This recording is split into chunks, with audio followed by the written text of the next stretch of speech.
Welcome back to the Wishlist versus the Win. This is a series that I'm doing that compares what my client's wish list was when they started looking for a house and what they ended up buying instead. Hi, I'm Elizabeth and I am a real estate agent in Southern Ontario, Canada.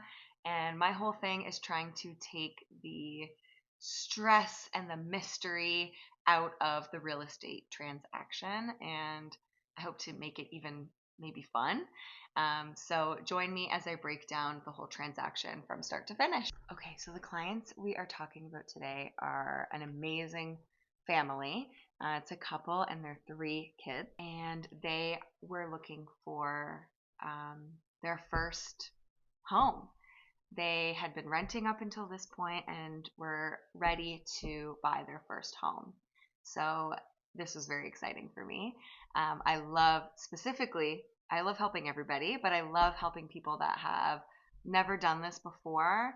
And, I love answering their questions and helping guide them through this process so that it seems a little bit less scary. Okay, so this family had came to me with a great outline of what they wanted in their first home.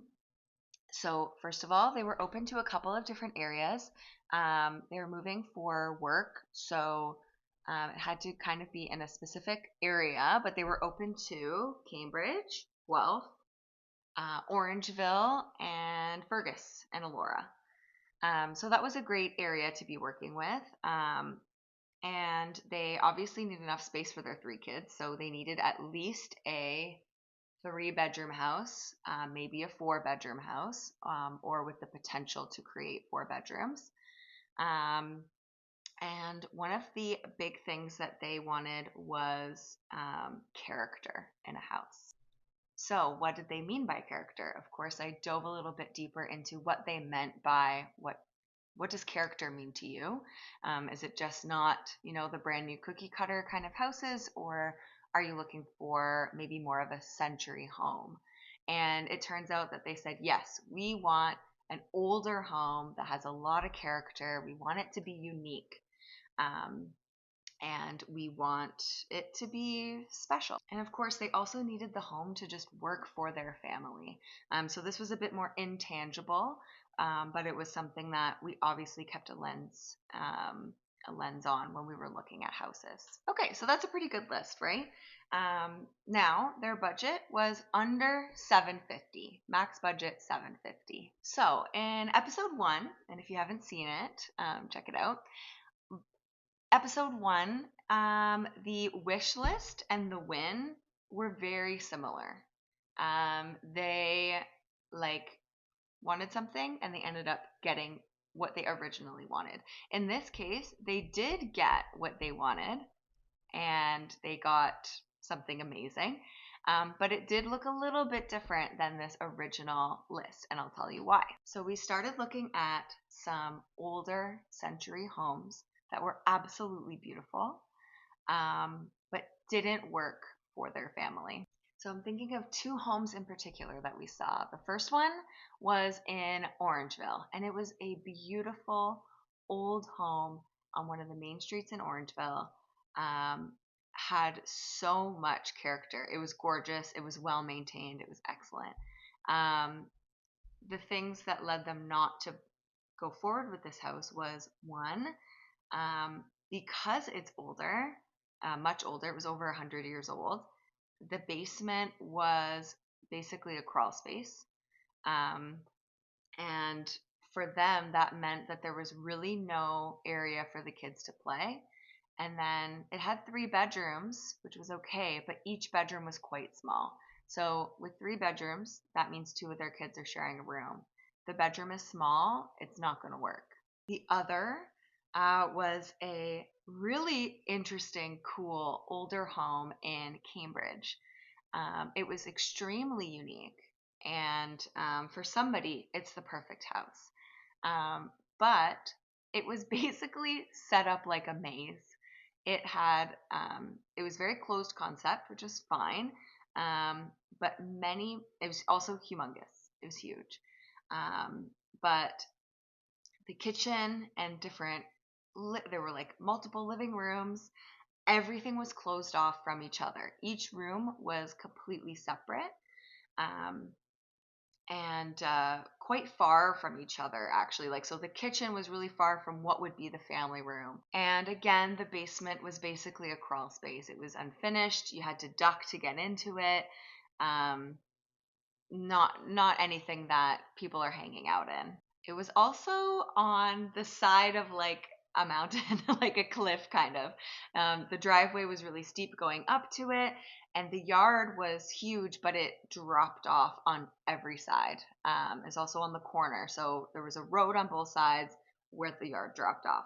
Now, I don't have kids, but I knew right away that both of these houses wouldn't work for my clients, and they wholeheartedly agreed. Um, yes, you want a yard, but you want it to be fully fenced off, safe for your kids, not a fall hazard. You want some sort of openness. My the clients were saying like, if our kids are, if we're making dinner and the kids are in the living room, they're so far away from us. Like, there's no way for the family to kind of, they're younger kids as well. So, like, keep an eye on them. And just if they need something, the way that the house was, I don't have a floor plan, unfortunately, but it was just very maze like and just wouldn't work for them. And so when they saw some of these homes that were what they thought they wanted, like that traditional century home look, tons of character, they realized that sometimes character is more of a quirk or just something that they didn't want to have. So we switched gears a little bit. We started looking at homes that were maybe a bit newer, but we're looking for character in different ways. So the house that they ended up getting, I will show now.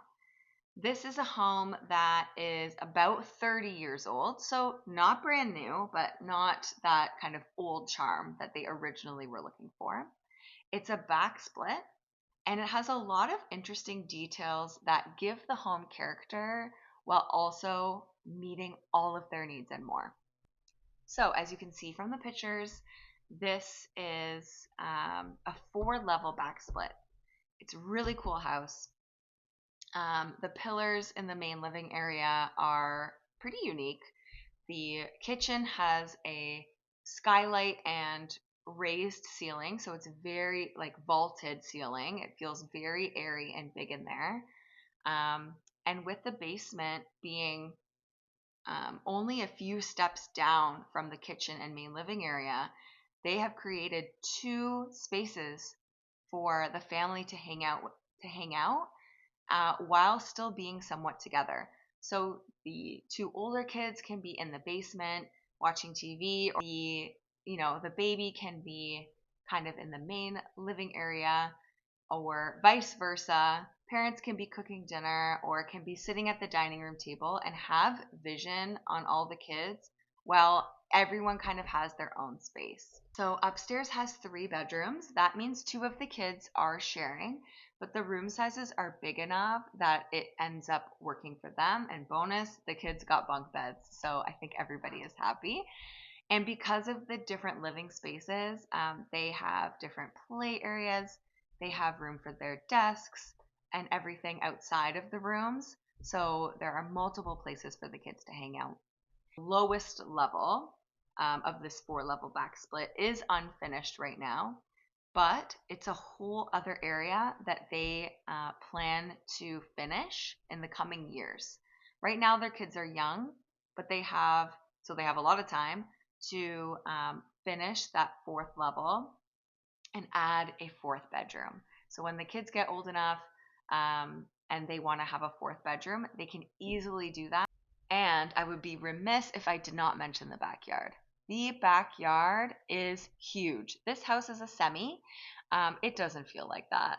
The backyard is so much bigger than the average home. And these pictures are from winter. So it's really just I wish I had a video of what it was like in the summer, but it really just is huge. There's multiple different zones in the backyard as well. So there's a huge gazebo, and then there's more grass, and then you take some steps down, and there's enough space for a huge fire pit and huge shed and another area to hang out.